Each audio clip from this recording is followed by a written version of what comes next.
Radio उड़ान के updates लेने के लिए इस चैनल को सब्सक्राइब कीजिए और इस वीडियो को ज्यादा से ज्यादा लाइक कीजिए और शेयर कीजिए। For more info log on to www.radioudan.com। मेरे लिए बैंकिंग हमेशा से चैलेंज रहा है। मैं तो अपने भाइयों को ही भेज देती थी बैंक मेरा काम करवाने के लिए। और जब कहीं पैसों की जरूरत हो तो हमेशा किसी का साथ रहना जरूरी हो जाता था।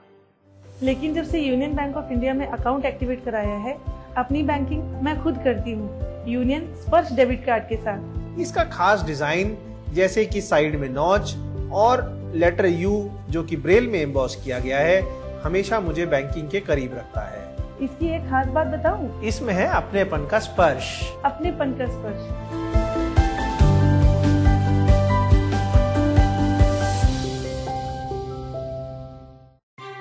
जी दोस्तों, नमस्कार, आदाब, सत श्री अकाल। मैं दानिश महाजन प्रोग्राम बदलता दौर में एक बार फिर से आपका स्वागत करता हूं। प्रोग्राम बदलता दौर में एक लंबे अरसे से मेरी कोशिश है कि आपको एजुकेशन और एम्प्लॉयमेंट के डिफरेंट एवेन्यूज के बारे में बताऊं। मेरी कोशिश ये भी है कि इंस्पायरिंग पर्सनैलिटीज को मैं आपसे रूबरू करवाऊं ताकि आप उनसे इंस्पिरेशन लेके वो जिंदगी में क्या मुकाम हासिल कर रहे हैं, आपको किस फील्ड में जाना है, उनको सुन के आप इसके ऊपर अपना माइंड बना सके। ये कैसे करना है, क्या करना है, इसकी डिटेल्ड इंफॉर्मेशन अलग अलग शोज में अलग अलग पैनलिस्ट द्वारा आपको प्रोवाइड की जाती है। आज एजुकेशन से रिलेटेड और एम्प्लॉयमेंट से रिलेटेड हमारा शो है और बहुत इंपॉर्टेंट है। मैं आप सभी से रिक्वेस्ट करता हूं बिगिनिंग में कि ये शो आप ज्यादा से ज्यादा लोगों तक शेयर करें, खुद भी सुने। जो लोग इन तमाम फील्ड्स में जाना चाहते हैं जिसकी आज हम बात करेंगे, किसी ना किसी की हेल्प हो सकती है आपके माध्यम से, तो आप इस शो को ज्यादा से ज्यादा शेयर करें।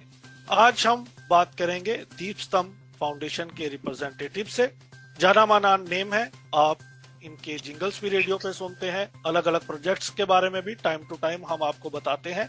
आज हम स्पेसिफिकली बात करेंगे ऑल इंडिया एंट्रेंस टेस्ट की, जो दीपस्तंभ फाउंडेशन मनोबल द्वारा ऑर्गेनाइज किया जा रहा है। ये एंट्रेंस टेस्ट है क्या, इसकी जरूरत क्यों पड़ी, क्या इंडिया में वाकई इसकी जरूरत है, किन लोगों को इसकी जरूरत है, कैसे आप या आपके दोस्त इस कोर्स में एनरोल हो सकते हैं, कहां आपको जाना पड़ेगा, क्या मोड रहेगा, इन तमाम सवालों के जवाब हम आपको देंगे। इस चर्चा में दो बेहद खास मेहमान मेरे साथ जुड़ेंगे जिनकी पर्सनैलिटीज अपने आप में ही इंस्पायरिंग है। उनसे भी आपको रूबरू करवाएंगे, उनकी लाइफ के बारे में भी बताएंगे। तमाम चीजें होंगी आज के शो में। तो स्वागत करते हैं हम दीपस्तंभ के रिप्रेजेंटेटिव्स। हमारे साथ दीपस्तंभ मनोबल फाउंडेशन के फाउंडर जजुर्वेंद्र महाजन सर हैं, जिनको आप सुनते हैं। सर, आपका बहुत बहुत स्वागत। Thank you so much Danish ji. और हमारे साथ पूजा जी जुड़ी हैं। पूजा जी IRS हैं। पूजा जी IRS हैं और पहली बार इस शो में हम उन्हें मुखातिब कर रहे हैं आपके साथ। इंडिविजुअल इंटरव्यू भी उनके साथ हम करेंगे। पूजा जी, बहुत बहुत स्वागत रेडियो उड़ान पे आपका। Thank you so much sir. Mahajan sir, सबसे पहले तो हमें थोड़ा सा ब्रीफ में दीपस्तंभ फाउंडेशन और अपने बारे में बताएं। यस, पहले तो रेडियो उड़ान सुनने वाले मेरे सारे दोस्तों को मेरा प्यार भरा नमस्कार। बहुत अच्छा लगता है जब भी मैं दानिश जी के साथ और आप सबके साथ बात करता हूँ। दीपस्तंभ फाउंडेशन का मनोबल, ये जो प्रोजेक्ट है, इसका मूलभूत उद्देश्य ये है कि देश में जो सारे प्रकार के दिव्यांगजन है, ऑर्फन्स है और अंडर प्रिविलेज बच्चे हैं, लेकिन वो बहुत डिजर्विंग है, इन सब को जिंदगी में आगे जाने के अवसर मिले, उसके लिए प्रोत्साहन और प्रेरणा मिले, जो भी उसके लिए जरूरत है वो सारा मिले और ये बच्चे आगे आए हर फील्ड में। ये एक मोटा मोटी उद्देश्य है। मैं जब 25 साल का था तो बहुत इंस्पायर था विवेकानंद जी से और बहुत सारे जाने माने हमारे ग्रेट लोगों से। तो ये सोचता था कि जिंदगी में यही काम करूं कि जिससे जिनको कभी क्वालिटी एजुकेशन नहीं मिलता उनको मिल जाए और उनकी जिंदगी बहुत बेहतर हो। बस यही काम करने का सोचा और तब से अभी 18 साल हो गए यही काम कर रहे हैं। पहले रूरल ट्राइबल बच्चों के साथ काम किया, फिर पता चला कि अरे देश में दिव्यांग बच्चे जो है ये भी हायर पोस्ट पर जाए, मेन स्ट्रीम में आए, ऐसा तो सोचा ही नहीं गया है बहुत। फिर उस पर काम किया और ऑर्फन बच्चे भी 18 साल के बाद जैसे ही हायर एजुकेशन में आते हैं गवर्नमेंट या फिर कोई भी संस्था उनकी जिम्मेदारी नहीं लेता है रेसिडेंशियल, तो फिर उनको भी साथ ले लिया और ये मुकाम यहाँ तक आकर पहुंचा है। ग्रेट। पूजा जी, यस सर। पूजा जी अपने बारे में बताएं हमारे लिसनर्स को थोड़ा। Yes sir. तो मेरा पूरा नाम पूजा अशोक कदम है। मैं लातूर की रहने वाली हूँ, लातूर डिस्ट्रिक्ट ऑफ महाराष्ट्र। मैंने 2014 में मेरा BA कंप्लीट किया और उसके बाद मेरी आईज की प्रॉब्लम स्टार्ट हो गई। तो ये बहुत बुरा वक्त था 2015 to 18, जब मेरी आईसाइट पूरी डिटीरियोरेट होती चली गई। तो उस टाइम मुझे कुछ भी मालूम नहीं था कि एक्सेसिबल मटेरियल क्या होता है, क्योंकि उस टाइम ऐसे था कि मैं बस पढ़ रही हूँ बट मेरा स्पीड कम हो चुका है पढ़ने का। तो I was finding the way. उस दौरान ही कुछ ऑडियो कुछ मिले मुझे, बट उससे काम नहीं हो पा रहा था। मुझे कंप्यूटर चलाना नहीं आता था, मेरे पास कुछ भी रिसोर्सेस नहीं थे। और पुणे में मैंने कोशिश स्टार्ट कर दी, but at that time unfortunately मुझे ऐसे रिसोर्सेस नहीं मिले कि जो मुझे टाइमली सपोर्ट कर सकते थे। तो तमाम एफर्ट्स के बाद मुझे फर्ग्यूसन के एक टीचर थे, उन्होंने थोड़ा बेसिक बताया कंप्यूटर के बारे में, and then I started my preparation in 2018। तो 18, 19, 20 3-4 साल तक मैंने अच्छे से पढ़ाई की, and then in 2020 attempt I got such a huge support system like Saathi from Fergusson College. तो उनके वॉलंटियर्स ने मेरी बहुत ज़्यादा हेल्प की राइटिंग में, रीडिंग में, एंड हर दिन वो बच्चे मेरे लिए प्रीलिम्स के लिए मेरे पेपर्स पढ़ते थे, मेंस के लिए राइटिंग करते थे, इंटरव्यू के लिए भी जो भी टॉपिक्स मुझे चाहिए वो हर चीज़ वो निकाल के देते थे। तो ये पूरे सपोर्ट सिस्टम के एफर्ट्स के वजह से ही मैं 2020 का एग्जाम क्लियर कर पाई। ऑल इंडिया में मेरी रैंक 577 आ गई, एंड मुझे IRS customs and indirect taxes ये पोस्ट मिल गई। तो ये जो पूरा सफ़र था मेरा, उसमें मैं बहुत सफ़र हो गई, इंग्लिश वाली सफ़र हो गई, क्योंकि मेरे पास रिसोर्सेज अच्छे से नहीं थे। तो जब आफ्टर माय सिलेक्शन मैं महाजन सर के कांटेक्ट में आ गई, उन्होंने मुझे पूरा बताया दीपस्तंभ के बारे में, एंड मुझे ये रियलाइज हुआ कि अगर दीपस्तंभ जैसा सिस्टम फ्रॉम बिगिनिंग मेरे साथ होता तो शायद मैं 1-2 सालों में ये एग्जाम क्रैक कर पाती, क्योंकि जो हार्डवर्क चाहिए, जो जज्बा चाहिए, वो शायद मुझ में था, बट मेरे पास वो सपोर्ट सिस्टम नहीं था। तो ये जो दीपस्तंभ है एक्चुअली एनलाइटनिंग है। जो बच्चे सच में कुछ करना चाहते हैं जिंदगी में, not only UPSC but in all career opportunities, they can really go ahead. So I am really grateful that now I am connected with दीपस्तंभ, एंड मुझे ये कहने में बहुत ज़्यादा प्राउड फील होता है कि दीपस्तंभ के अलग अलग प्रोजेक्ट्स में मैं पार्टिसिपेट करती हूँ, एंड मैं बहुत ज़्यादा हैप्पी हूँ कि ऐसे कोई क्रेडिबल इंसान मेरी लाइफ में है जैसे महाजन सर, जिनके साथ ये काम करते करते हम बहुत अच्छा मुकाम हासिल करेंगे। बिल्कुल। तो लिसनर्स, आज हम बात करेंगे हायर एजुकेशन की, टेक्निकल एजुकेशन की, कॉम्पिटिटिव एग्जाम्स की। क्या क्या एवेन्यूज दीपस्तंभ आपके लिए खोलने जा रहा है, किस तरह के एग्जाम्स की आपको तैयारी करवाई जाती है और उसका आपको लॉन्ग टर्म क्या बेनिफिट होगा।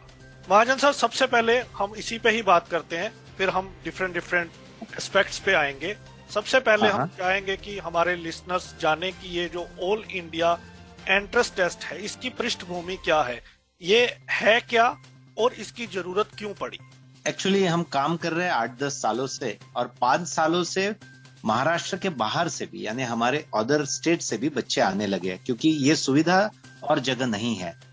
तो फिर हमारे यहाँ लगभग 350 बच्चों को हम ये सुविधा दे सकते हैं। तो उसके लिए फिर एंट्रेंस लेना जरूरी हो गया। हर साल 2-2.5 हजार बच्चे आ जाते हैं एंट्रेंस देने के लिए, और उसमें से हम फिर बच्चों का चयन करते हैं। तो इसलिए हर साल अभी एंट्रेंस लेते हैं। इस बार भी ये एंट्रेंस पूरे देश में लिए जाएगी, और उसमें से बच्चों की रिटन टेस्ट, उसके बाद इंटरव्यू, और अकॉर्डिंगली बच्चों का सिलेक्शन होगा अलग अलग कॉम्पिटिटिव एग्जाम्स के लिए या फिर अलग अलग कोर्सेस के लिए। किन कोर्सेज के लिए ये एंट्रेंस है? इसमें हमने 2 प्रकार किए हैं। एक है all types of competitive exams for central government and state government. हमारा फोकस है UPSC exam, staff selection commission की एग्जाम, बैंकिंग, रेलवेज, और जो पीएसयूज है अलग अलग उसके एग्जाम। उसी के साथ स्टेट गवर्नमेंट की जो एग्जाम होती है पीएससी, उसका गाइडेंस होता है। तो ये जितना मैंने बताया, ये एक पूरा डिपार्टमेंट है जिसमें गवर्नमेंट जॉब के लिए सारा गाइडेंस किया जाता है। और एक इसके अलावा एक डिपार्टमेंट है जिसमें अलग अलग हायर एजुकेशन के कोर्सेस अलग अलग यूनिवर्सिटी में हमारे देश में है, जहां पर बहुत अच्छी अपॉर्चुनिटीज होती है, लेकिन हमारे बहुत से बच्चों को ये पता ही नहीं होता है। और दूसरी बात, पर्सन्स विद डिसेबिलिटी के बच्चे इसके बारे में सोचते ही नहीं है। जैसा कि लॉ फील्ड में बहुत अच्छे कॉलेजेस और अपॉर्चुनिटीज है, एजुकेशन फील्ड में है, सोशल वर्क में है, मीडिया में है और मैनेजमेंट में है। इन 5 फील्ड में बहुत जानी मानी यूनिवर्सिटीज है, जैसे आजिम प्रेमजी यूनिवर्सिटी है, Tata Institute of social sciences है, शिवनादर यूनिवर्सिटी है, निर्मला निकेतन है। देश भर में ये ऐसी संस्था है, इसकी एंट्रेंस की पढ़ाई यदि बच्चे अच्छे से कर ले और यहाँ एडमिशन हो जाए और मेहनत से ये 2 साल 1 साल के कोर्सेज कर ले, तो इन्हें बहुत जबरदस्त अपॉर्चुनिटीज करियर की पूरे देश में है। इसी के साथ हम टॉफेल, जीआरई इसके लिए भी काम करते हैं। हमारा मानना है कि हमारे पर्सन्स विद डिसेबिलिटीज के जो स्टूडेंट्स है, ये यदि उनमें हुनर है, उनमें यदि वो ताकत है, तो वो अब्रॉड भी जाए, अब्रॉड पढ़े। और ये सारा एजुकेशन और ट्रेनिंग देने का काम रेसिडेंशियल और ऑनलाइन दोनों तरीके से हम करते हैं। सिर्फ उन्हें ट्रेनिंग और एजुकेशन नहीं देते, ये कोर्सेज करने के लिए यदि उन्हें कुछ स्कॉलरशिप चाहिए, कुछ सपोर्ट सिस्टम चाहिए, और फैमिली से उन्हें यदि सपोर्ट नहीं है, इकोनॉमिकल कंडीशंस ठीक नहीं है, तो उसके लिए भी हम पूरी स्कॉलरशिप देने की कोशिश करते हैं। तो बेसिकली आप कह रहे हैं कि आपने जो गूगल फॉर्म इशू किया है, जो फॉर्म बच्चों को भरना है, उसके अंदर अलग अलग कैटेगरीज हैं, जिसको जिस तरह की रिक्वायरमेंट है आप उसको उस तरह की, अगर कोई कंपैरेटिव एग्जाम की तैयारी करना चाहता है तो वो वहां सिलेक्ट करके फॉर्म भर सकता है। किसी को हायर एजुकेशन का एंट्रेंस देना है तो वो वहां पे वो हायर एजुकेशन का सिलेक्शन करके किस यूनिवर्सिटी के लिए वो प्रिपेयर करना चाहता है तो वो सिलेक्ट करके उस तरह से फॉर्म भरेगा, फिर आप कैटेगरी वाइज बच्चों को सिलेक्ट करेंगे। Right sir, right. थोड़ा सा और इस पे बात करते हैं, फिर मैं पूजा जी के पास आता हूँ। 2-3 सवाल हैं इसी से रिलेटेड, जो लिसनर्स सुन रहे हैं तो उनकी सुविधा के लिए 2 सवाल सर मैं आपसे यहाँ समझना चाह रहा हूँ। एक तो मोड क्या है, इज इट ऑफलाइन और ऑनलाइन, नंबर 1। दूसरी चीज, जब हम कंपैरेटिव एग्जाम की बात करते हैं तो वो या तो +2 बेस्ड होते हैं या ग्रेजुएशन बेस्ड होते हैं। एक एजुकेशन अपनी खत्म करके बंदा इंस्टीट्यूट में जाता है कोचिंग लेने के लिए और तैयारी करता है, जो दीपस्तंभ में जा सकते हैं। जब हम एंट्रेंस की बात करते हैं तो एंट्रेंस हायर एजुकेशन की बात करते हैं तो वो +2 के बाद बच्चे साथ साथ एनरोल करते हैं और हायर एजुकेशन को तैयारी करते हैं जब पढ़ रहे होते हैं। तो वो बच्चे आपके साथ कैसे जुड़ सकते हैं, इसके बारे में थोड़ा बताएं। हाँ, ये 2 मोड है, ऑनलाइन और ऑफलाइन, ठीक है, जिसमें जो बच्चे पूना में आकर या जलगांव में आकर हमारे साथ ग्रेजुएशन या पोस्ट ग्रेजुएशन करना चाहते हैं और एलिजिबल है एंट्रेंस में, ठीक है, तो उन्हें हम यहाँ पर ग्रेजुएशन पोस्ट ग्रेजुएशन करवाएंगे। और उसी के साथ यदि वो चाहते हैं कोई कॉम्पिटिटिव एग्जाम में जाना है तो उसकी भी हम काउंसलिंग करवाते हैं। सिर्फ ये महसूस होके नहीं होता है या फिर मुझे सिर्फ लग रहा है कि मैं करूं तो उससे नहीं होता है, उनका काउंसलिंग करवाते हैं और ग्रेजुएशन पोस्ट ग्रेजुएशन के साथ ही फिर उनकी कॉम्पिटिटिव एग्जाम की तैयारी भी करवाते हैं। ये एक मोड हो गया। कुछ बच्चों का ग्रेजुएशन हो गया है, वो डायरेक्टली कॉम्पिटिटिव एग्जाम की फुल टाइम तैयारी करने के लिए हमारे साथ रेसिडेंशियल आ जाते हैं। और कुछ बच्चे शायद दिल्ली में पढ़ रहे हैं, बैंगलोर में पढ़ रहे हैं और वहां पर ग्रेजुएशन कर रहे हैं, या फिर उनका पोस्ट ग्रेजुएशन चल रहा है, ग्रेजुएशन हो गया है और उन्हें कॉम्पिटिटिव एग्जाम्स की तैयारी करनी है, चाहे वो कोई भी हो, तो उनके साथ हम ऑनलाइन काम करते हैं, उन्हें ऑनलाइन कोर्स दिया जाता है। ग्रेट। तो पूजा जी, आपसे जानना चाहता हूं कि इस तरह के ऑल इंडिया एंट्रेंस टेस्ट कितने इंपॉर्टेंट है विजुअली इम्पेयर्ड्स के लिए, किस तरह के चैलेंजेस आते हैं विजुअली इम्पेयर्ड को स्टडी में, क्योंकि इसका जिक्र आपने किया भी था, और दीपस्तंभ क्या सोल्यूशन प्रोवाइड करवा रहा है? यस सर, तो सबसे पहले मैं एड्रेस करना चाहती हूँ कि कौन से चैलेंजेस आती है विजुअली इम्पेयर्ड स्टूडेंट्स को। तो सबसे ज़्यादा इम्पोर्टेंट है कि उनको कंप्यूटर हैंडलिंग का जो भी टेक्निकल ट्रेनिंग है वो मिलना बहुत ज़्यादा इम्पोर्टेंट है, जो मिलने के लिए ही मुझे बहुत ज़्यादा स्ट्रगल करना पड़ा था। तो that is first part. Then secondly I would like to say कि उनको एक्सेसिबल स्टडी मटेरियल होना चाहिए। वो लैपटॉप ऑपरेट करेंगे भी, पर उसके बाद उनको जो यूपीएससी के लिए या भी जो भी कॉम्पिटिटिव एग्जाम्स है उनके लिए जो मटेरियल इम्पोर्टेंट है वो पीडीएफ फॉर्मेट में हो, वीडियो में हो, ऑडियो में हो, वो मिलना बहुत ज़्यादा ज़रूरी है। तीसरी बात है जो बच्चे अंडर प्रिविलेज्ड है और यूजुअली इम्पेयर्ड भी है, तो गांव से आते हैं, तो उनके लिए रेसिडेंशियल फैसिलिटी होना पुणे, जलगांव इस ऐसे सिटीज़ में बहुत ज़्यादा इम्पोर्टेंट है। क्योंकि इफ वो अफोर्ड नहीं कर सकते ये सारी चीज़ें, तो शहर में आके उनके लिए काफ़ी दिक्कत हो जाती है कि वो ये सारे रिसोर्सेज के लिए सर्च करे। तो that is third important part. And apart from this coaching is also important कि राइट डायरेक्शन से आप पढ़ाई करो। अगर आपके पास राइट गाइडेंस नहीं है तो डुप्लीकेशन ऑफ एफर्ट्स हो सकता है, मिसगाइड हो सकते हैं, तो ये कोचिंग प्रोवाइड करना भी बहुत ज़्यादा इम्पोर्टेंट है। तो ये जो 4 to 5 एस्पेक्ट्स है किसी भी प्रिपरेशन के लिए कॉम्पिटिटिव एग्जाम के, वो मिलना स्टूडेंट के लिए बहुत ज़्यादा इम्पोर्टेंट हो जाता है। उसमें से मेरे लिए जो चैलेंजेस थे उसमें एक्सेसिबल स्टडी मटेरियल ना होना, कंप्यूटर हैंडलिंग स्किल्स ना होना, ये सबसे बड़ी दिक्कतें थी। तो मैं अभी फर्स्ट क्वेश्चन पे आती हूँ आपके कि जो ऑल इंडिया एंट्रेंस टेस्ट है उसका इम्पोर्टेंस क्या है। तो ऐसी टेस्ट लेके हम फाइंड आउट कर सकते हैं कि जो बच्चे एस्पायरिंग है इन सब बातों के लिए, कॉम्पिटिटिव एग्जाम्स के लिए या फिर कोई भी अच्छे करियर अपॉर्चुनिटीज के लिए, वो ये एंट्रेंस टेस्ट देके ये सारे जो फैसिलिटीज है उनके लिए ऑप्ट कर सकते हैं। तो इट इज लाइक कि उनके लिए गोल्डन अपॉर्चुनिटी है। एंड एंट्रेंस इसलिए, मतलब ये भी हो सकता है कि हम डायरेक्टली उनको बोल दे कि हाँ आप एनरोल करो, तो उसमें वो सिंसेरिटी नहीं हो सकती। तो अगर हम एंट्रेंस ले रहे हैं तो हम सीरियसनेस चेक कर रहे हैं बच्चे कि वो कितना ज़्यादा चाहता है या चाहती है कि मैं इस करियर अपॉर्चुनिटीज में आगे बढ़ूँ। तो ये एंट्रेंस टेस्ट उसके लिए इम्पोर्टेंट है।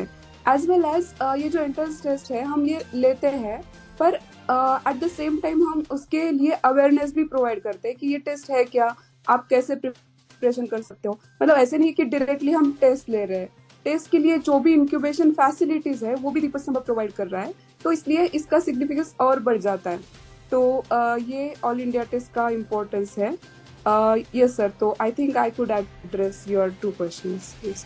तो महाजन सर, जैसे हमने जिक्र किया कि 3 पर्टिकुलर सेक्टर्स के बारे में आज की चर्चा है, हायर एजुकेशन, टेक्निकल एजुकेशन और कंपैरेटिव एग्जाम्स। आप एक लंबे अरसे से काम कर रहे हैं, तो पहले सेक्टर बाय सेक्टर इसको टच करते हैं, फिर हम लौट के दोबारा ऑल इंडिया एंट्रेंस टेस्ट पे आ जाएंगे। मैं सबसे पहले जानना चाहता हूं कि आपने कहा कि हायर एजुकेशन में बहुत सारी अपॉर्चुनिटीज हैं, लेकिन अनफॉर्चुनेटली जिस संख्या में बच्चे एनरोल होने चाहिए वो नहीं हो रही, यूनिवर्सिटीज भी ओपन है। तो मैं आपसे समझना चाहता हूं कि दीप स्तंभ के कितने बच्चे अभी तक हायर एजुकेशन में एनरोल हुए हैं, आप क्या कर रहे हैं कि ज्यादा से ज्यादा बच्चे उन यूनिवर्सिटीज में एनरोल हो, किस तरह की ट्रेनिंग आप प्रोवाइड करवा रहे हैं और इनकी इम्पोर्टेंस क्या है इंडिविजुअल्स की लाइफ में। ओके, बहुत ही अच्छा सवाल है। हुआ ऐसा है कि जो भी बच्चे पर्सन्स विद डिसेबिलिटीज है, उन्हें और उनके फैमिलीज को ऐसा लगता है कि एक कोई भी गवर्नमेंट का जॉब मिल जाए तो जिंदगी बन जाएगी, फिर टेंशन ही नहीं है जिंदगी में। तो प्रॉब्लम यहां से शुरुआत होती है। दिव्यांग है यानी टेंशन है, ऐसा नहीं है। दिव्यांग है यानी आगे कुछ कर नहीं पाएंगे, ऐसा नहीं है। दिव्यांग है का इसका मतलब ये नहीं है कि चैलेंजेस पार ना कर पाए और बड़े सपने ना देख पाए, ऐसा नहीं है। लेकिन फिर भी एक सिक्योर जॉब चाहिए, इसलिए सिर्फ गवर्नमेंट की ओर देखा जाता है। लेकिन बहुत से ये जो फील्ड है जो मैंने पहले बताया है, इसमें भी हमारे बच्चों को बहुत अच्छी अपॉर्चुनिटीज है। तो पहले थोड़ा अप्रोच में चेंज लाना होगा, दूसरा इंफॉर्मेशन लेना होगा। इंफॉर्मेशन ही नहीं है कि ऐसा कुछ होता है। तीसरी बात, प्रॉपर काउंसलिंग होना चाहिए और समझ लेना चाहिए ये क्या है। उसके बाद की स्टेज आती है कि ये सारे जो अच्छे यूनिवर्सिटीज और कोर्सेस है, इसे भी एंट्रेंस है, और ये सारी एंट्रेंस आज तक एक्सेसिबल नहीं थी। इसका मतलब है ये एक एंट्रेंस का जो सिलेबस है ये बच्चों को एक्सेसिबल नहीं था, इसका गाइडेंस नहीं था, गाइडेंस करने वाले लोग नहीं अवेलेबल थे, और स्टडी मटेरियल एक्सेसिबल नहीं था। तो हमारे बच्चे वहां जा ही नहीं पा रहे थे। हमने ये चारों बातें कंप्लीट कर ली, ये सारी सुविधा हमने बच्चों को प्रोवाइड करके रखी है कि आपको यहाँ पर ये सब मिलेगा, फ्री मिलेगा, ठीक है। दूसरी और एक बात होती है कि कहाँ रहे, क्या कहाँ खाना खाए, पैसे कहाँ से लाए, तो इसके लिए भी हमने पूरी सुविधा एक ही जगह करके रहे, इंटीग्रेटेड फैसिलिटीज, रहना, खाना, ट्रेनिंग, एजुकेशन, टेक्नोलॉजी, सारा एक जगह करके दिया है। बस इच्छा शक्ति चाहिए और बहुत जबरदस्त मेहनत करने की तैयारी चाहिए। ये सब होने के बाद ये सारा जो मैंने कहा, education, social work, management, law, इन सारे फील्ड में अच्छी यूनिवर्सिटी से करते हो तो एक ऑफिसर को जितना सैलरी मिलता है उतना सैलरी हमें इस फील्ड में भी मिलता है, आगे जाने का अवसर भी मिलता है। और यदि आप ये आपका पैशन क्या है, आप में कौन से स्किल्स है, ये सारा देखकर यदि ये फील्ड चुनते हो तो आप इन फील्ड में बहुत आगे जा सकते हो। ये अवेयरनेस करने के लिए ही हम अलग अलग प्लेटफॉर्म पर ये बच्चों को बता रहे हैं कि आपने हिम्मत करनी चाहिए।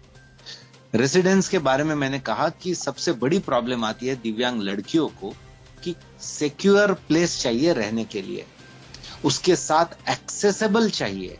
ये सारी बातें हमने एक जगह प्रोवाइड करने की कोशिश की है और इसी की वजह से अभी बहुत सारे बच्चे आगे बढ़ रहे हैं। जैसे एक अहमदाबाद का हमारा बेटा है, वो ऐसे ही Tata Institute of Social Sciences के पढ़कर अभी बहुत आगे आया है। एक हमारा बेटा है जिसको दोनों हाथ नहीं है, कंधों से नहीं है, वो पैर से कंप्यूटर चलाता है, उसका बीटेक कंप्यूटर साइंस कंप्लीट कर आज वो टाटा कंसल्टेंसी सर्विसेज में ज्वाइन हुआ है। हमारी एक बेटी है जो कंप्लीट व्हीलचेयर बाउंड है, कोई मूवमेंट नहीं कर पाती, वो आजिम प्रेमजी यूनिवर्सिटी में उसका एडमिशन हुआ है। ऐसे ही व्हीलचेयर बाउंड हमारी एक बेटी है दीक्षा, जो आज यूनिवर्सिटी ऑफ ससेक्स लंदन में पढ़ रही है, उसका पोस्ट ग्रेजुएशन वो सस्टेनेबल डेवलपमेंट कर रही है। तो ऐसे अलग अलग फील्ड में ये बच्चे जा रहे हैं और जा सकते। सर, यहाँ मैं आपको बधाई भी देना चाहता हूँ कि आपकी एक स्टूडेंट ने अभी यूपीएससी भी क्रैक किया है, उसके बारे में भी हमारे लिसनर्स को थोड़ा बताएं। जरूर, कल ही रिजल्ट आया है और अंजलि शर्मा, ये हमारी एक बेटी जो विजुअली चैलेंज है, उसका 450 ऑल इंडिया रैंक आया है और शायद वो इसी साल आईएएस बन जाएगी। बहुत कोशिश करने वाले लड़के लड़कियां होते हैं लेकिन उन्हें सही माहौल, सही गाइडेंस, प्रोत्साहन ये नहीं मिलता है और इसलिए उनकी रैंक नहीं आती है या फिर वो क्वालिफाई नहीं होते।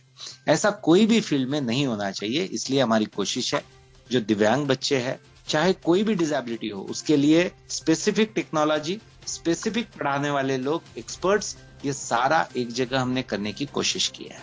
सही।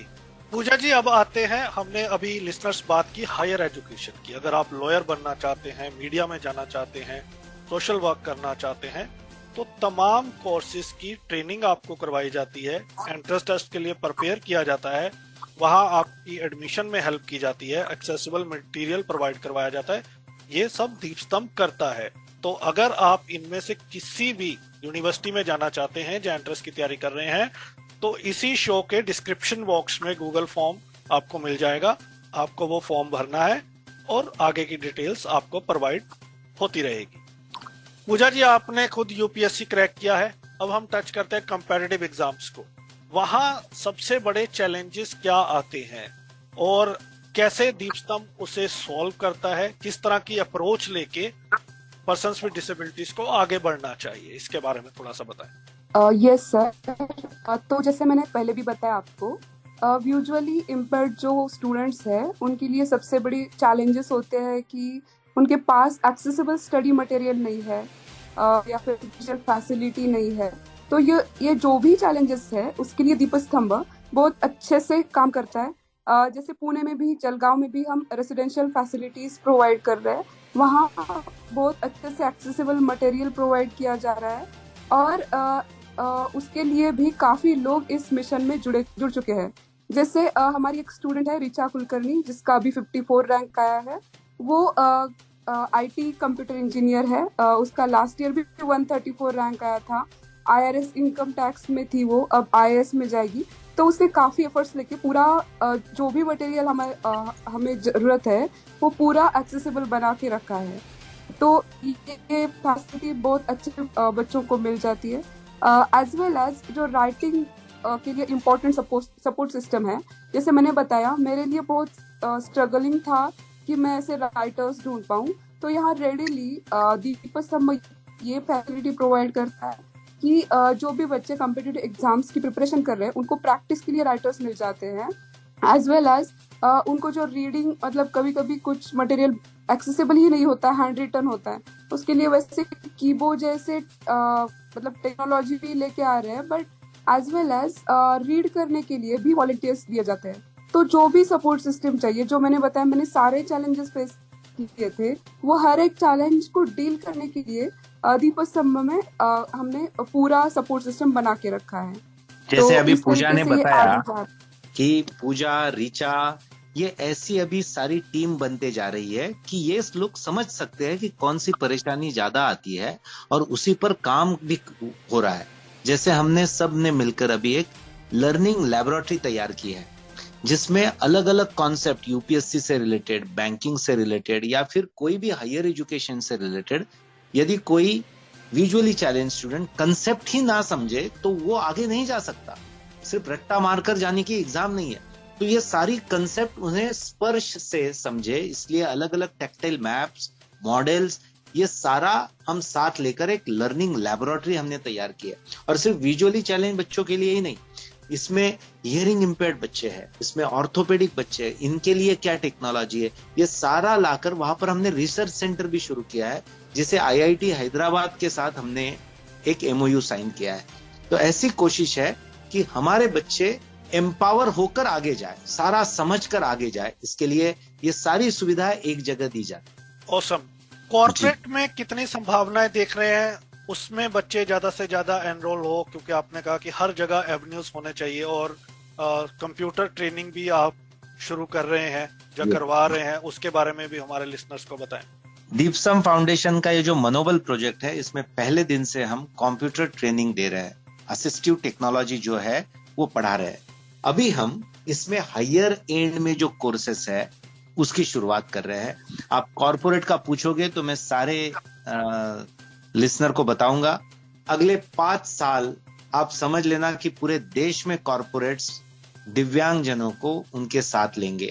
इक्वालिटी की जो पॉलिसी आई है, इंक्लूजन की जो पॉलिसी आई है, वो बड़े ही जोरों से अभी है और इनको ये एक्सेप्ट करना है। बहुत सी अच्छी कंपनियां हैं और वो अभी 1, 2, 3% दिव्यांगजन उनके साथ काम करने के लिए लेंगे। तो हजारों पोस्ट ऐसी निकलेंगी और उसके लिए हमें हमारे बच्चों को तैयार करवाना है। और ये जैसे क्लास 1 पोजीशंस भी है, इसमें क्लास 2 पोजीशंस भी है, वो जल्दी नहीं मिलते। क्लास 3 पोजीशन में कॉर्पोरेट में मिल जाते हैं, कुछ क्लरिकल काम है वो मिल जाते हैं, लेकिन आगे के पोजीशन में भी अभी इंक्लूजन आ गया है, इक्वालिटी की पोजीशंस आ गई है। तो इसके लिए हमें तैयार होना है और इसके लिए ये अलग अलग हायर एजुकेशन के कोर्सेज, उसके साथ टेक्नोलॉजी पॉइंट ऑफ व्यू बहुत साउंड होना जरूरी है। तो आगे बहुत सारे अवसर है। हमारी एक बेटी है, उसे अभी लगभग 18 लाख रुपए का पैकेज मिला है एक कंपनी में शुरुआत से ही, क्योंकि उनकी पॉलिसी है कि कुछ पोजीशन पे उन्हें लेना ही है। तो जितने उनके पास आते हैं बच्चे, उनमें से उनको एक लेना ही है। तो आगे ऐसे बहुत पोस्ट अलग अलग कंपनीज में आएंगी, पीएसयूज में आएंगी, तो हमें इसके लिए तैयार रहना है।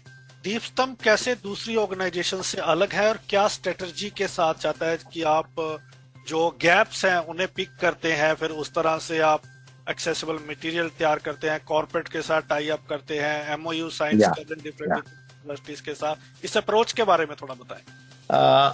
हमारा तो ये विश्वास है कि आज तक जो काम हुआ इस फील्ड में वो अच्छा ही किया है, सारे लोगों ने, बहुत अच्छी संस्थाएं हैं। हमने सिर्फ गैप देखी है और वो भरने की कोशिश की है। गैप है मेन स्ट्रीम करियर, उसी में हम काम करते हैं। दूसरा है गैप रेसिडेंशियल व्यवस्था में, बात भारत में नहीं हुई थी बहुत ज्यादा जगह, तो हमने रेसिडेंशियल किया है। तीसरी बात है हम इंटीग्रेटेड हैंड होल्डिंग करते हैं, यानी सिर्फ कोर्स की फीस देंगे, सिर्फ रहने की सुविधा देंगे, ऐसा नहीं है। जो भी आ गए ये हमारे बच्चे हैं, इनकी सारी जरूरतें हमें पूरी करना है। और वो भी विशेषता ये है, हम बहुत ही टॉप क्वालिटी का ही काम करते हैं। कुछ भी करेंगे तो बेस्ट क्वालिटी का। ऐसा नहीं है कि सोशल ऑर्गेनाइजेशन है कम से कम इसमें करवा देते हैं, नहीं, जिससे उनके परफॉर्मेंस पर फर्क पड़ेगा ऐसी कोई बात हम करते नहीं है। क्वालिटी का गाइडेंस, क्वालिटी की व्यवस्थाएं देती है, ये थोड़ा सा अलग है। और एक बात अलग हमने की है, सिर्फ इन्हें एकेडमिक्स का गाइडेंस देकर रिजर्वेशन है पोस्ट इसलिए वो मिल जाए, इनको जॉब मिल जाए और जिंदगी आगे बढ़ जाए, ऐसा हमारा दृष्टिकोण नहीं है। एम्पावरमेंट यदि नहीं हुआ तो ये बच्चे सिर्फ जॉब मिलाकर आगे नहीं जा सकते। जॉब पाने के बाद वहां पर भी सक्सेसफुल होने चाहिए और वहां वो कंट्रीब्यूट करे देश के लिए, ये हमारी सोच है। और इसके लिए एटीट्यूड और स्किल पॉइंट ऑफ व्यू इन बच्चों को गाइडेंस मिलना, काउंसलिंग मिलना, ट्रेनिंग मिलना बहुत जरूरी है। और इसलिए हमने परिवर्तन नाम का एक प्रोग्राम शुरू किया है जिसमें इनकी पर्सनालिटी अच्छी हो, स्किल सेट बढ़े, एक जिंदगी का अप्रोच और अच्छा हो। इसके लिए हम बहुत प्रोफेशनल ट्रेनर के साथ काम करते हैं। सॉफ्ट स्किल्स नहीं आएंगे आपको अलग अलग स्किल्स नहीं आप पाएंगे तो आप मेन स्ट्रीम में जाकर सक्सेसफुल नहीं बन सकते। शायद आपको जॉब मिल जाए लेकिन वो अलग बात है, सक्सेसफुल नहीं बनेंगे। और इसके लिए भी हम काम कर रहे हैं। तो मुझे लगता है ये थोड़ी विशेषता है दीपस्तंभ मनोबल के काम की। और उसी के साथ एक विशेषता है, देश का पहला मॉडल एक्सेसिबल प्रोजेक्ट रेसिडेंशियल हमने बनाया बच्चों के लिए। 350 की कैपेसिटी है और ये हर प्रकार के दिव्यांग बच्चों के लिए एक्सेसिबल है। तो ऐसी अलग अलग विशेषता है। पूजा जैसे बहुत से हमारे ऐसे सदस्य हैं, हमारे मेंबर्स हैं जो तन मन धन से यहाँ कंट्रीब्यूट कर रहे हैं और इसी की वजह से ये आगे बढ़ रहा है। बहुत सी अच्छी कंपनीज है, बजाज जो है, टाटा है, ऐसी सारी कंपनीज यहाँ पर उनके CSR फंड दे रहे हैं, इंडिविजुअल डोनेशंस कर रहे हैं और इसकी वजह से देश भर के हम बच्चों को ये सुविधा देने की क्षमता रखते हैं। बिल्कुल। पूजा जी, अब थोड़ा सा आपसे ये समझना चाहता हूँ, फीमेल्स के अलग चैलेंजेस रहते हैं। एक, सिक्योरिटी के पॉइंट को सर ने टच किया। दूसरा, क्योंकि हमारा बहुत बड़ा देश है और बहुत सारे लोग जो लड़कियां हैं, जो पेरेंट्स हैं, वो इतनी दूर अपने बच्चों को नहीं भेजते हैं। आप कितनी भी काउंसलिंग कर लीजिए, कितना भी बोल लीजिए, तो उन पेरेंट्स को आपका क्या मैसेज रहेगा?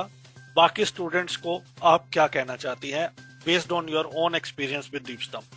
Yes sir, considering our culture, तो मोर और लेस जो कल्चर है सोसाइटी में तो पैट्रियार्कल है। तो मुझे इंटरसेक्शनैलिटी की याद आ रही है कि एक विजुअल इम्पेयर्ड होना, एक लड़की होना एंड ऊपर से अगर पॉवर्टी ऐसे कुछ हो, तो ये multiple challenges at the same time जब आते हैं तब दिक्कतें बहुत ज्यादा बढ़ जाती है। तो सबसे बड़ा आपने जैसे बताया सिक्योरिटी, डेफिनेटली सिक्योरिटी एक बहुत इम्पोर्टेंट चैलेंज है कि हम कैसे डील करें। तो इसके लिए अच्छी संस्था, अच्छे इंस्टीट्यूशंस जो सपोर्ट सिस्टम प्रोवाइड कर रहे हैं, जो ट्रस्ट बिल्ड कर रहे हैं, जैसे दीपस्तंभ में है, लड़की तो सेफ है, ये जो विश्वास है, ऐसे विश्वास के साथ हम मतलब पेरेंट्स को कंसल्ट करके उनको लड़कियों को अच्छी एम्पावरमेंट की अपॉर्चुनिटीज दे सकते हैं। मेरा जो पर्सनल एक्सपीरियंस रहा है उसमें तो ये था कि मेरे पेरेंट्स, ये मेरे जो आजू बाजू की सोसाइटी है, उन्होंने काफी ट्रस्ट किया मेरे ऊपर। मैं जहाँ भी जाना चाहती हूँ हर बार ये बोला गया कि हाँ तुम कर सकती हो। तो ये जो ट्रस्ट बिल्डिंग है, इस तरीके का सेंसिटाइजेशन होना चाहिए पेरेंट्स में। तो मैं सभी पेरेंट्स को यही बताना चाहती हूँ कि आपकी बेटियों पर ट्रस्ट कीजिए, वो कर सकती है डेफिनेटली। जैसे सबसे पहले जब मैं घर पे थी, जब मैंने शायद घर पे रह के पढ़ाई कर रही थी मेरे खुद के घर में, हॉस्टल में नहीं थी, तब दीक्षा का देखा था and her story was so inspiring. Diksha जो व्हीलचेयर पे है, वो ईस्ट एशिया में एक कोई कंपटीशन थी उसके लिए गई थी और वो अकेली गई थी। तो it was so inspiring for me. अब हमारी अभी तक मुलाकात नहीं हो पाई है, बट आई कैन प्राउडली से कि उसका वो मोमेंट मेरे लिए बहुत अच्छा था। तो जो भी लड़कियां आगे बढ़ रही है, उनकी भी रिस्पॉन्सिबिलिटी है कि वो सबको ये बताए कि हाँ लड़कियां कर सकती है, आगे बढ़ सकती है। एंड एज वेल एज हम ये भी और एक कर सकते हैं कि उनके लिए जो ट्रेनिंग है, फिजिकल ट्रेनिंग इवन, कि कैसे खुद को सेफ रखना है, ये भी हम कर सकते हैं, जिसके लिए भी दीपस्तंभ के इनिशिएटिव्स में कुछ प्रोवाइड किए गए हैं। तो इस सभी प्रोविजंस के साथ लड़कियां डेफिनेटली आगे बढ़ सकती है। महाजन सर, अब बताएं हमें, इस एंट्रेंस टेस्ट पे थोड़ा फिर से लौट के आते हैं कि Yes. क्या इसकी फीस है, क्या लास्ट डेट है इसके बारे में थोड़ा सा बताएं। यस, ये एंट्रेंस पहले तो है 11 जून को। ये ऑनलाइन एंट्रेंस होगी, जो अलग अलग राज्यों के बच्चे हैं, ऑनलाइन एंट्रेंस होगी। महाराष्ट्र में ये ऑफलाइन भी की जाएगी। फॉर्म में ये सारे ऑप्शंस दिए हुए हैं। 7 जून लास्ट डेट है और एक नॉमिनल रजिस्ट्रेशन फीस 50 रुपीज रखी है, इसी के लिए कि थोड़ा सा सिंसियरिटी और सीरियसनेस आ जाए। और ये सारी इंफॉर्मेशन जो जैसे बताया दानिश जी ने, ये आपको डिस्क्रिप्शन में आ जाएगा, गूगल फॉर्म की लिंक, और www.deepstamfoundation.org यहाँ पर भी आप ये पा सकते हो। DEEPSTAMBH deepstamfoundation.org। तो आप यहाँ पर रजिस्टर कर सकते हो। डिस्क्रिप्शन में भी गूगल लिंक है। 11 जून को एडमिशन एंट्रेंस होगी। 8 दिन में रिजल्ट आकर इंटरव्यूज होंगे सिलेक्टेड बच्चों के, और 25 जून से एडमिशन प्रोसीजर होकर काम शुरू हो जाएगा। ये दोनों जगह है, जलगांव में और पुणे में। As per courses we give preferences to the locations. और इसमें तीनों प्रकार है। एक तो कॉम्पिटिटिव एग्जाम के लिए आइए, या फिर हायर एजुकेशन के एंट्रेंसेस के लिए आइए, या आपको टेक्नोलॉजी पढ़ना है उसके लिए भी आप आ सकते हो। इसी के साथ सारी एग्जाम्स के जो इंटरव्यूज होते हैं, पूरे देश में जितने भी इंटरव्यूज होते हैं, चाहे वो गवर्नमेंट के हो, प्राइवेट के हो, उन इंटरव्यूज की तैयारी करने की बहुत बड़ी टीम हमारे साथ है। लगभग 100 लोग ऐसे अलग अलग फील्ड के कि they are volunteering and they are experts in their fields. तो इन सारी बातों के लिए आप ये एंट्रेंस दे सकते हो और इसमें पार्टिसिपेट कर सकते हो। फॉर्म भरने की लास्ट डेट क्या है? ये 7 जून लास्ट डेट है। 11 जून को एंट्रेंस है। यस। कोई हेल्पलाइन नंबर आपका, अगर किसी को कोई डाउट हो किसी भी तरह का, जो अप्रोच करना चाहे? यस, आपको इसके लिए कोई भी डाउट होगा तो आप एक नंबर मैं आपको दे रहा हूं, उस पर आप व्हाट्सएप या एसएमएस करो तो वही आपको कॉल करेंगे, आंसर देंगे, क्योंकि एक साथ बहुत कॉल आ जाए तो वो रिसीव नहीं कर पाएंगे। नंबर है 9890864368। ये नंबर है। महाजन सर, अब ये भी बताएं कि इन तमाम चीजों के अलावा भी जो लोग आर्ट्स एंड कल्चर में जाना चाहते हैं, उसके लिए आपने कुछ सीटें रिजर्व रखी हैं, तो उसके बारे में हमारे लिसनर्स को बताएं कि उनके लिए आपने ये रिजर्वेशन क्यों रखी है और ये किन किन कोर्सेज में एनरोल हो सकते हैं और कौन हो सकता है। हाँ, चूंकि ये इंक्लूसिव प्रोजेक्ट है और एक्सेसिबल प्रोजेक्ट है, तो हमेशा यहाँ पर 350 सीट्स होंगी, लेकिन इसमें से 10 सीट्स हमने ऐसी रिजर्व की है जिन बच्चों को म्यूजिक, डांस, इसमें करियर ही पूरा करना है और वो पर्सन्स विद डिसेबिलिटीज है, तो उनको हम इस प्रोजेक्ट में स्थान देंगे। और उन्हीं के साथ जिनको हैंडीक्राफ्ट, स्किल्स, मैक्रम वर्क, इसमें जिन्होंने बहुत अच्छी एक्सपर्टीज ली है और उन्हें आगे बढ़ने का मौका चाहिए, तो उनके लिए भी हमने सीट्स रिजर्व रखी है। और फिर इनके साथ हम परमानेंट काम करेंगे, यानी ये कोर्स करके निकल जाएंगे ऐसा नहीं है। यदि इनके पास एक्सपर्टीज है पास, तो ये आए और इनके लिए हम एक प्लेटफॉर्म तैयार कर देंगे और हमेशा के लिए वहां पर काम करेंगे और उन्हें बहुत अच्छा वहां पर एक करियर की अपॉर्चुनिटी रहेगी। इनको भी एंट्रेंस टेस्ट के लिए एनरोल करना पड़ेगा? यस, लेकिन उनको इंटरव्यू से हम लेंगे, उनकी एकेडमिक टेस्ट नहीं लेंगे। ग्रेट। तो क्या मैसेज रहेगा हमारे लिसनर्स के लिए आपका? रेडियो उड़ान के प्लेटफॉर्म पर हमेशा आते रहिए। ये एक ऐसी पहल है कि जो सबको जोड़ती है और सबको आगे ले जाती है। उद्देश्य रेडियो उड़ान का और दीपस्तंभ मनोबल का यही है कि जिनमें कुछ कमियां हैं, जो नेचुरल है, उन कमियों की वजह से वो पीछे ना रहे। आगे जाने का हक सबको है। यदि वो मेहनत करने की तैयारी रखते हैं, तो एक सुसंस्कृत समाज जिसे हम कहते हैं, वो तभी होता है जब सबको अवसर मिलता है। और ये अवसर देने के लिए मनोबल, रेडियो उड़ान जैसे हम सब लोग साथ में काम कर रहे हैं। तो मुझे लगता है जो सारे लिसनर्स हैं, आप भी साथ में आ जाइए, हम सब मिलकर साथ आगे जाएंगे। ये जो पूरा विश्व है आज, एक नजरिए से आप देखोगे तो पूरा कमर्शियल हो गया है। जहां से कुछ मिलेगा वही काम लोग करते हैं। मैं इसे गलत नहीं कहूंगा, लेकिन हम और सही करने की कोशिश कर रहे हैं कि जिन्हें जिन्हें माँ बाप नहीं मिले, ऐसे अनाथ बच्चे हैं, या जिन्हें हाथ पैर नहीं मिले, जो देख नहीं पाते, तो इन सब में उनकी गलती कुछ नहीं है। और ये ना भी हो तो आप कहीं नहीं जा पाओगे, आगे नहीं बढ़ पाओगे, ये रियलिटी नहीं है। ये सारा होता है आपके मन के विश्वास से, आपके मनोबल से।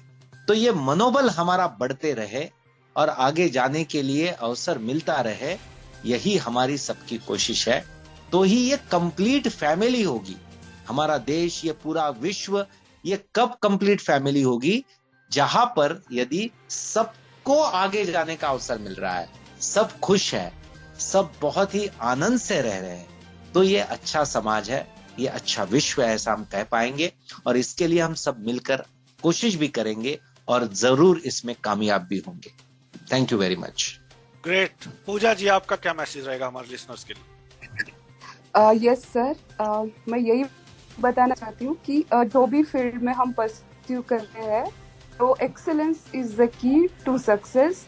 एंड मुझे याद आ रही है कुछ लाइंस अटल बिहारी वाजपेयी जी की, हार में भी जीत में भी किंचित नहीं भयभीत में, कर्तव्य पथ पर जो मिला यह भी सही वह भी सही। Thank you. वाह, थैंक यू सो मच आप दोनों का हमें ज्वाइन करने के लिए, हमारे लिसनर्स को ये जानकारी प्रोवाइड करने के लिए। आई एम श्योर कि बहुत सारे लिसनर्स इस इंतजार में होंगे कि उनको ये जानकारी कब मिले, और बहुत सारे लोगों के जो सपने हैं वो साकार होंगे इस एंट्रेंस के थ्रू, आपकी एफर्ट्स के थ्रू। यस।